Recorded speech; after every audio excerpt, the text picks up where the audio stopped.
দাবি করে Israel. Iran যে এখনো ফুরিয়ে যায়নি, যুদ্ধের পঞ্চম সপ্তাহে এসে সেই প্রমাণই যেন দিল দেশটি।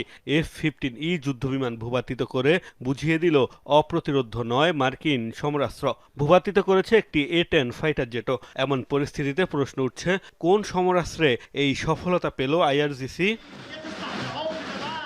নিজেদের তৈরি নতুন প্রতিরক্ষা ব্যবস্থা ব্যবহারের দাবি করলেও যুদ্ধকালীন কৌশলের কারণে সেটির নাম প্রকাশ করেনি ইরান, আর তাই তৈরি হয়েছে ধোঁয়াশা। নতুন সিস্টেম নাকি পুরনো কোনো অস্ত্র দিয়েই ঘায়েল করা হয়েছে মার্কিন যুদ্ধবিমান, তা নিয়ে চলছে জোর আলোচনা। সামরিক বিশ্লেষকদের মত, ইরানের তৈরি surface to air defence system Khordad 15 ব্যবহারের সম্ভাবনাই বেশি। 150 কিলোমিটার পাল্লার এই মোবাইল ডিফেন্স সিস্টেম মোতায়েন করা যায় মাত্র 5 মিনিটে। এর আগেও মার্কিন আকাশযান ধ্বংস করেছে এটি।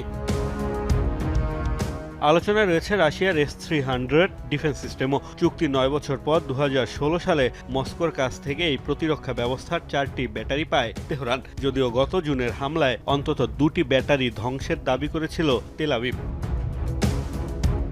বলা হয়ে থাকে, রুশ S-300-এর ইরানি সংস্করণ হচ্ছে বাভার 373 সিস্টেম। এটি ব্যবহারের সম্ভাবনাও উড়িয়ে দিচ্ছেন না বিশ্লেষকরা। এছাড়াও ইরানের কাছে রয়েছে মার্কিন যুদ্ধবিমান ভূপাতিতে সক্ষম adapted air to air missile. রাশিয়ার R-27 ও চীনের PL সিরিজের এয়ার টু এয়ার ক্ষেপণাস্ত্রের মালিকও দেশটি।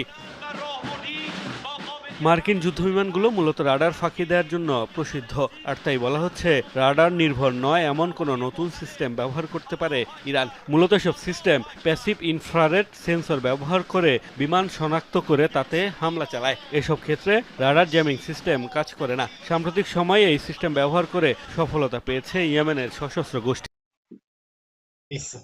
আমি আমার